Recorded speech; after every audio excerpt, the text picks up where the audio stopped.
Hello. कैसे हैं आप? आज मैं आपको बता रही हूँ कि आप इकाई योजना की रूपरेखा किस प्रकार से लिखेंगे। देखिए, सबसे पहले हमारी इकाई का नाम है हमारे देश का भौगोलिक स्वरूप। ये हमारी एक इकाई है और इसकी जो सब यूनिट्स है वो है भारत भौगोलिक स्वरूप एवं विस्तार, भारत के भौतिक विभाग, उत्तर पर्वतीय प्रदेश, भारत के भौतिक विभाग, उत्तर का मैदान और थार का मरुस्थल। और चौथी जो सब यूनिट्स है वो है भारत के भौतिक विभाग, प्रायद्वीपीय पठार, समुद्री तटीय मैदान व द्वीप समूह। ये हमने इन सब यूनिट्स की हमने पाठ योजना बनाई है और हमारी यूनिट का नेम है हमारे देश का भौगोलिक स्वरूप। ठीक है, यहाँ पर हमने इस तरह से यूनिट और सब यूनिट्स यहाँ हमने लिख दिया। उसके पश्चात हमने हमारे जो हेडिंग है वो हम देख रहे हैं। पहली है विषय वस्तु का विश्लेषण, फिर हमारी उप इकाई क्या है और उसके शिक्षण बिंदु क्या है, उद्देश्य व्यवहारगत परिवर्तन क्या है, सहायक सामग्री क्या है और अध्ययन अध्यापन की स्थितियां क्या है, और उसके पश्चात शामपट का सारांश क्या है, मूल्यांकन क्या है और गृह कार्य क्या है। ठीक है, अब हम पहला जो है उप इकाई वो हम ले रहे हैं भारत का भौगोलिक स्वरूप एवं विस्तार। जैसा आप देख रहे हैं ये हमारा हमने पहला ले लिया। जैसा ये देखिए, भारत का भौगोलिक स्वरूप और इकाई, ये हमारी फर्स्ट सब यूनिट है, वो हमने सब यूनिट यहाँ लिख ली। और इसके मुख्य विचार क्या है वो हमने लिखा कि भारत को विविधताओं का देश कहा जाता है क्योंकि यहाँ पर प्रकृति में विविधताएं हैं। इन्हीं प्राकृतिक विविधताओं के आधार पर भारत को 5 भौतिक विभागों में बांटा गया है, जो हमने यहाँ लिख लिए। फिर पारिभाषिक शब्दावली लिख ली और उसके पश्चात हमने मुख्य तथ्य लिख लिए। ठीक है, ये हमने विषय वस्तु विश्लेषण कर लिया। फिर उसके पश्चात हमने उप इकाई लिखी है ये, और इसके अंदर हमारे जो टीचिंग पॉइंट बने वो टीचिंग पॉइंट वो हमने भौगोलिक स्वरूप और विस्तार के बारे में बताया। देखिए आप, ये हमारे टीचिंग पॉइंट है। भौतिक विभाग परिचय दिया हमने, उत्तर पर्वतीय प्रदेश और उसका विस्तार, उत्तर पर्वतीय क्षेत्र और चोटियां श्रेणियां। फिर हमने उत्तर का मैदान के बारे में बताया क्या है, थार के मरुस्थल के बारे में बताया, प्रायद्वीपीय पठार के बारे में बताया।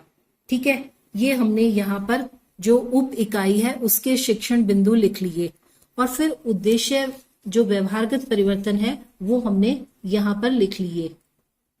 ज्ञानात्मक के लिखिए, अंडरस्टैंडिंग के लिखे, और जैसा आप देख रहे हैं कि फिर हमने एटीट्यूड के, एप्टीट्यूड के, और सभी हमने यहाँ पर उद्देश्य लिख लिए। ये हमने भौगोलिक विस्तार की, आप देखिए ये हमने यहाँ पर एक भारत के मैप बनाया है और यहाँ पर हमने बता दिया कि दक्षिण का पठार कौन सा है, उत्तर पर्वतीय प्रदेश कौन सा है। ये हमने यहाँ पर ये टीचिंग एड लगाया है।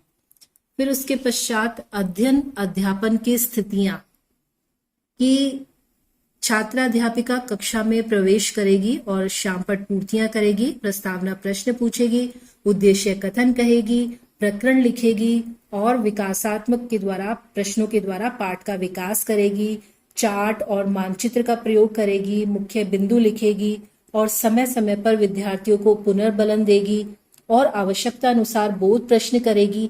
यानी छात्राध्यापिका के द्वारा कक्षा में जो भी क्रिया की जाएगी वो आपको यहाँ पर बिंदु के अनुसार, पॉइंट्स के अनुसार लिखना है। और विद्यार्थी के द्वारा जो जो क्रिया की जाएगी कि वो अनुशासन से बैठेंगे, प्रश्नों का उत्तर देंगे, ध्यान पूर्वक सुनेंगे, प्रकरण को जो है अपनी उत्तर पुस्तिका में लिखेंगे और फिर उसके पश्चात ध्यान पूर्वक सुनेंगे और मुख्य बिंदु उत्तर पुस्तिका में लिखे, बोध प्रश्नों के उत्तर देंगे, आवृत्ति प्रश्नों के उत्तर देंगे और शामपट सार को अपने उत्तर पुस्तिका में लिखेंगे और फिर उसके पश्चात गृह कार्य करके लाएंगे। ये हमने यहाँ लिख दिया। फिर उसके पश्चात जो शामपट सार आपने किया, वो शामपट पर आपने जो जो भी पॉइंट्स लिखे, जैसे कि भारत की आकृति कैसी है, क्षेत्रफल कैसा है, या भारत के भौगोलिक विभाग, भौतिक विभाग कौन से हैं, वो समस्त शामपट सारांश हम यहाँ लिख देंगे। फिर मूल्यांकन के अंतर्गत आप जो प्रश्न पूछेंगे, वो प्रश्न आपको यहाँ मूल्यांकन में आपके जो विकासात्मक प्रश्न है वो आप यहाँ पर लिख देंगे। ठीक है। फिर उसके पश्चात आप बच्चों को जो भी गृह कार्य देंगी, वो गृह कार्य आपको यहाँ पर लिखना है। ठीक है। और मुझे विश्वास है कि आप किस प्रकार से अपने जो एक इकाई योजना है वो किस प्रकार से आप बनाएंगे, वो हमने यहाँ पर सीखा है। Thank you.